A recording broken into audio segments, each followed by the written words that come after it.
Hi, this is Greg Jones, 1623 Custom Harmonicas, and in this video I'm going to briefly demonstrate how I half valve a Seydel Diatonic. Now, half valving is a process where we put one valve or a valve over one slot on a diatonic harmonica or a chromatic harmonica. So, and the discussion of this could go on indefinitely, and so I want to be as brief as possible.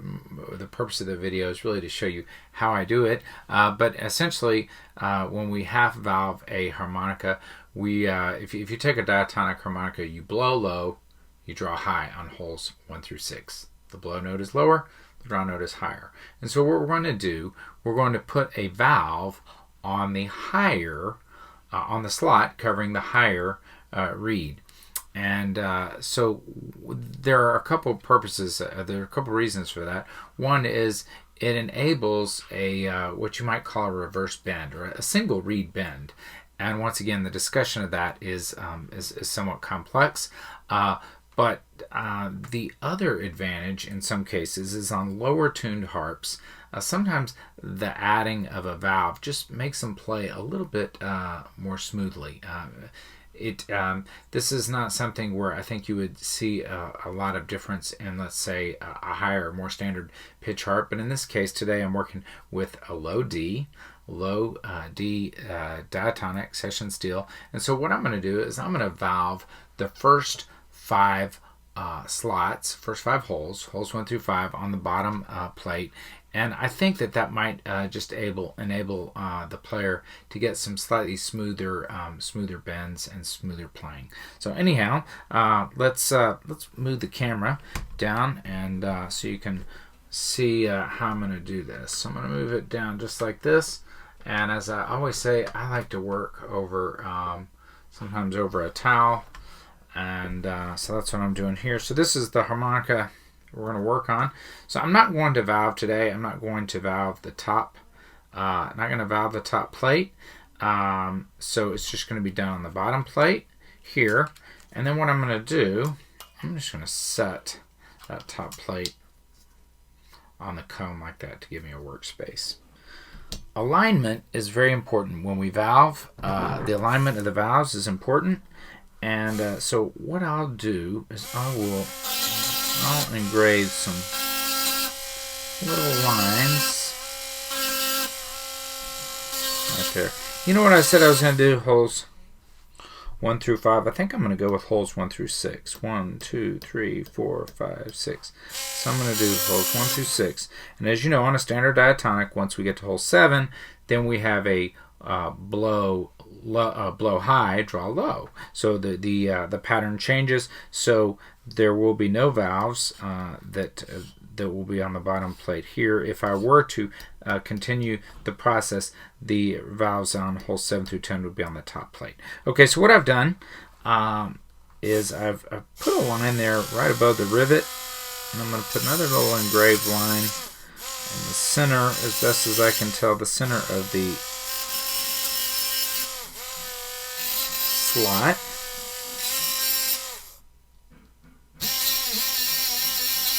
And that's just to help keep the alignment of the valves there for me. And the reason I do that is, you know, if they're not aligned, they will kind of sit crooked, and then of course they don't cover the slot adequately, and they can also rub up against the side of the comb. Okay, this adhesive that I use is something that I'm just going to squirt a little bit over here real quick.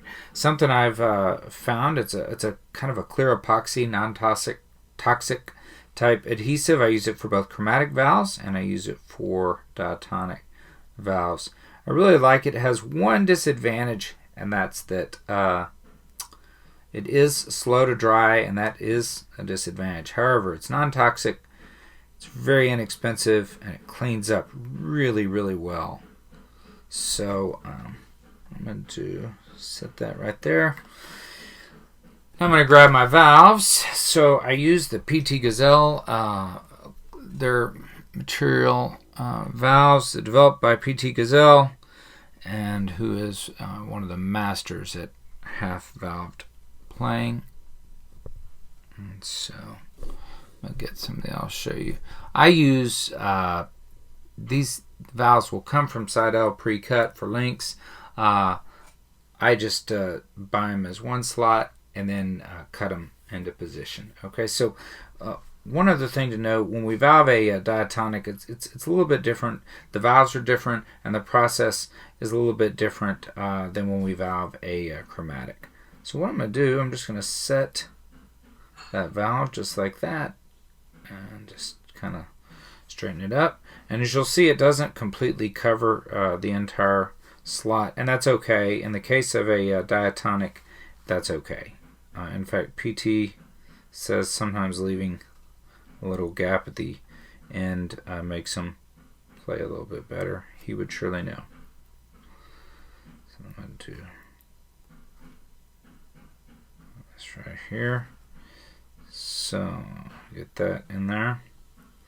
You can see I'm just lining them up, making sure the end of the valve and the top of the valve are both spaced evenly, using my engraved line as a guide.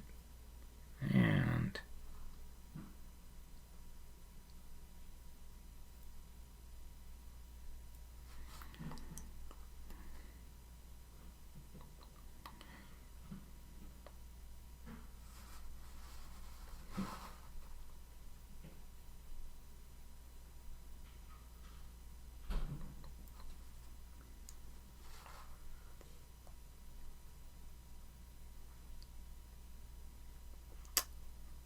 there we have it, 1 through 6. And now what I'm going to do, I'm going to allow these to dry. We're going to take a little bit of a break, and it's going to take a while. As I said, this adhesive, one disadvantage is that it is somewhat slow drying, and that's just one of the disadvantages to it. But other than that, it really seems to work well for me. So I'm going to let this dry. I tell you what I'll do. I'll bring it up kind of close to the camera there and let you see a little bit more so what I've done. And we will tune back a little bit and finish this job. Okay, I'm back with you, and the glue has dried, and as you can see, valves are there. And so what I'm going to do, let me show you. There's a little bit of excess glue that squeezes out the back, and what I do is I take a razor blade and I just kind of trim that off. One is that could impact how flush the plate sits up against the against the comb, number one, and then also it could, I guess it could even adhere, it could even cause the replate to adhere to the comb. So I just take a little razor blade and just kind of cut that little edge off just like that, and then oops, that one's kind of bumping a little bit, and then get this off right there. And then what I'm going to do is I'm going to trim these. So I need to trim them down. So I get some scissors, and basically just want to trim it to right about the edge of the slot, or maybe a little bit shorter.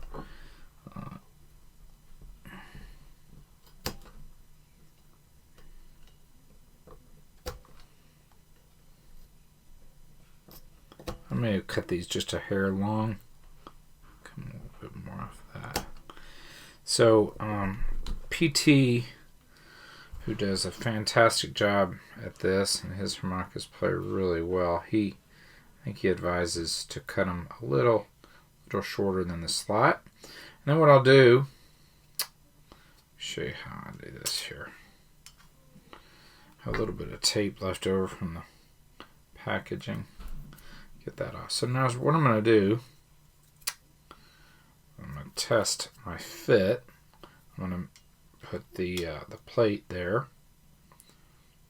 What I like to do is take a look take a look from the top, and then just see how these things fit. See if they're basically on straight, and you can see that they are. And just like that. And then I'll look through at that end right there. Want to make sure everything is sitting as flat as possible. It's not as important on a diatonic as it might be on a chromatic, but as you can see, nothing is scraping up against the walls, and everything is in place. So then the next thing I'm going to do is I'll mount the top plate, mount the top reed plate, and then reassemble. And then afterwards, I'll do a little bit of gapping, check the gapping on it. Anyhow, it's just a quick little video on how I glue valves down to when a half valve diatonic. And if you haven't tried half valve diatonic playing, I really encourage you to do so. It makes the bends on the lower harmonicas very smooth and very nice, and it also enables chromatic playing through the use of single reed bends. And of course, that's a great discussion, endless discussion for another video. So I finished installing the valves on the low D session steel, and so I thought I would do as a quick little demonstration. I'm not necessarily what we would call a player of or a frequent user of the half valved system, although I believe very strongly in it. But I thought I'd just demonstrate. So if we were to play second position, or attempt to play second position major scale on a low D harmonica, and we would get.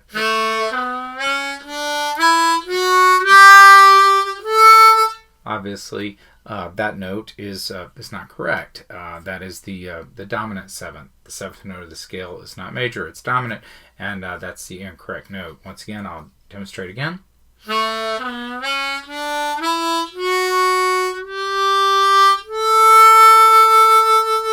So I'm playing would be the what we would call the G major scale. I'm sorry, my apologies. That's the A major scale.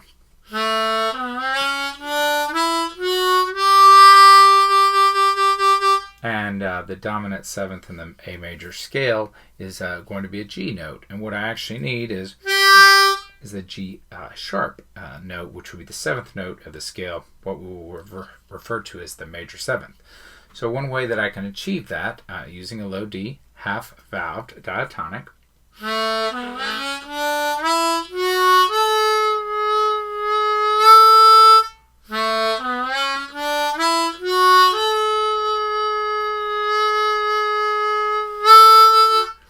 One more time.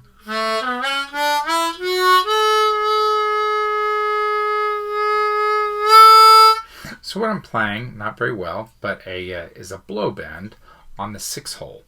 And normally the 6-hole would not be a note that we could bend downward.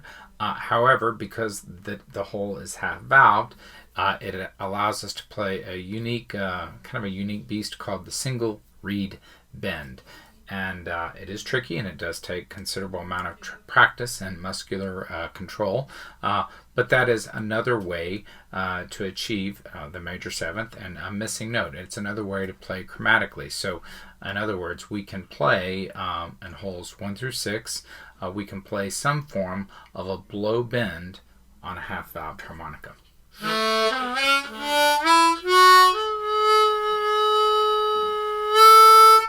That's the 6 blow bend. If we were to play a 4 blow,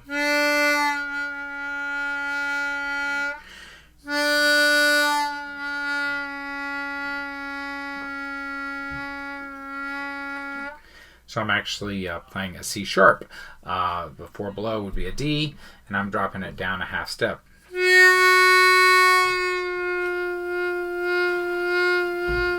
That's the 5 blow, which is an F sharp note, and if I blow bend it,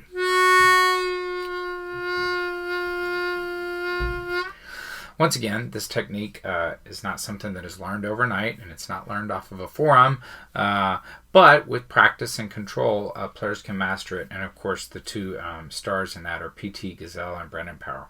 Anyhow, I'm Greg Jones, 1623 Custom Harmonicas, and I thank you for tuning in to this very brief and limited demonstration on half valving a diatonic.